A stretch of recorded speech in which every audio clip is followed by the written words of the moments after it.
나는 빨갱이 교사입니다.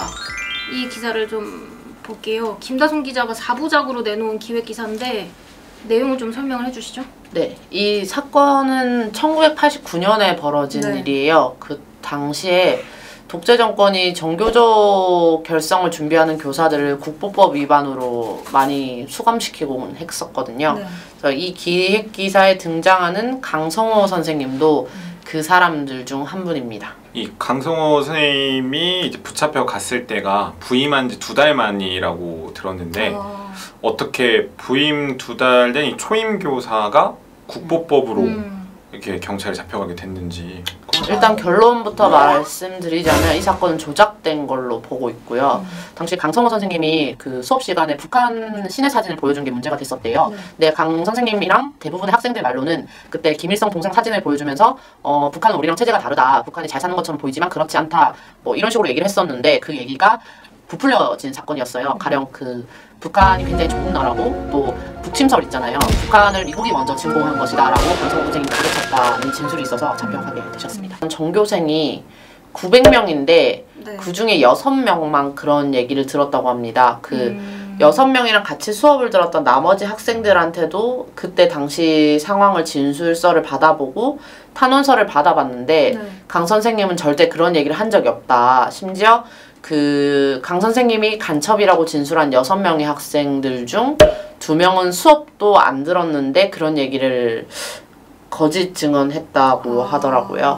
그러니까 뭐 사실 발언이 어찌 됐든 그때 사실을 뒷받침해주는 이 근거들이 너무 부실했다는 거잖아요. 수업을 듣지도 않았던 학생들이 강성호 선생님이 그런 발언을 했다고 들었다는 진술, 이것이 증거로 채택이 되면서 강성호 선생님이 수감 생활을 할 수밖에 없었던 그런 상황인 거죠.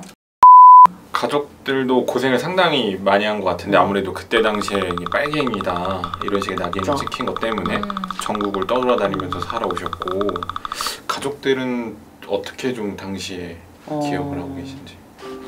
남동생분이 계셨는데 사실 정확히 이 사건으로 돌아가셨다고 말씀드릴 수는 없지만 우울증으로 스스로 목숨을 끊으셨어요. 그러니까 뭐 가족들 같은 경우에는 이제 모두가 강성호 선생님의 복권을 위해서 노력을 하다 보니까 상대적으로 소외당했던 그 남동생을 챙기지 못했다는 죄책감이 굉장히 심했고요. 노부모님 같은 경우에는 원래 생업을 아예 포기하시고 계속 전국을 돌아다니면서 아들의 구명운동을 펼쳤다고 합니다. 그래서 이제 문재인 정권으로 바뀌고 나서부터 그 재심 신청, 국보법 관련해서 이 재심 신청이 많아졌다고 하는데 강성호 선생님은 그러면 앞으로 좀 상황이 어떻게 되는 건가요? 사실 그 선생님 같은 경우엔 김영삼 정권 때 복권장을 이미 받으셨어요. 그러고 나서 한 10년 걸려가지고 다시 교단으로 복직을 하시긴 했거든요.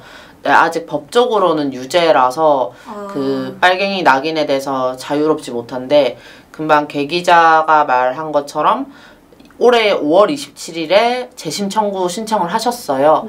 근데 이 결과가 어떻게 나올지 또는 뭐 재판부가 이거를 수용을 할지에 대해서는 아직 모르는 상황이고요. 아무쪼록 그 사법부가 강 선생님 재심 신청을 잘 받아들여줘가지고 명예가 회복됐으면 좋겠네요. 네. 그러면 댓글을 한번 읽어볼까요?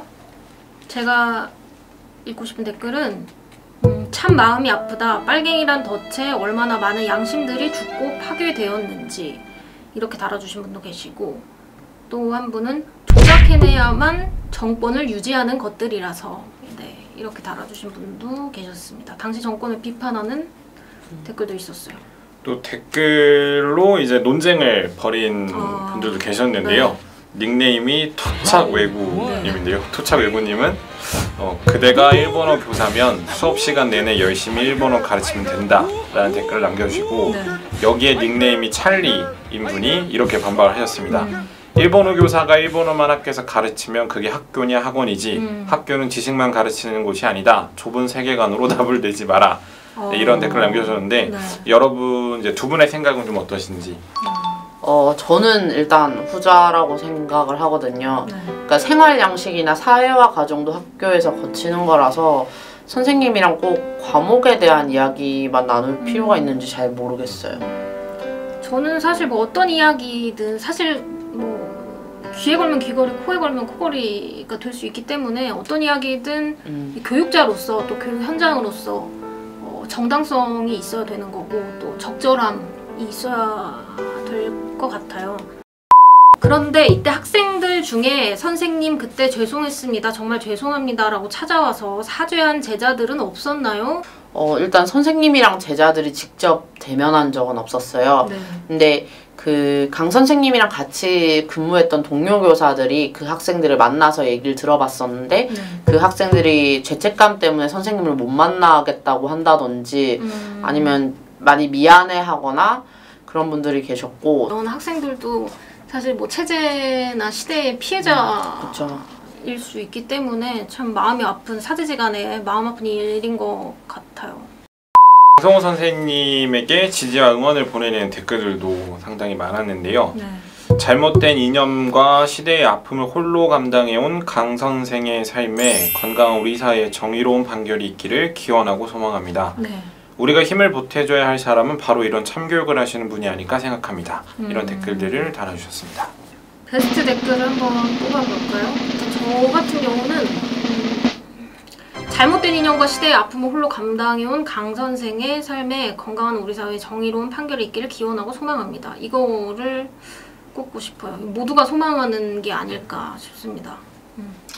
저 같은 경우엔 조작해내야만 정권을 유지하는 것들이라서 사실 이게 지금은 우리 국민들한테 통하지 않지만 얼마 전까지만 하더라도 이런 뭐 보수 진영에서 걸고 넘어지는 반공사상이라든지 네. 아니면 뭐 북한과 관련한 이념을 이용해서 이 정권을 유지하려고 하는 움직임들이 계속 있었잖아요. 그래서 이 댓글을 꼽아봤습니다. 네. 저는 빨갱이란 덫에 얼마나 많은 양심들이 죽고 파괴되었는지라는 댓글을 골랐습니다. 뭐 시대가 지나도 최근까지도 아직까지도 이 색깔, 이 빨갱이라는 덫으로 예, 지금 사람들을 억압하고 있고 그런 것들이 변하지 않고 끊임없이 선거철마다 나오고 있는 것들에 대해서 도대체 언제까지 이래야만 되나 그런 안타까움이 댓글을 올랐습니다. 요즘엔 좀 덜한 것 같잖아요, 그래도. 산오맹.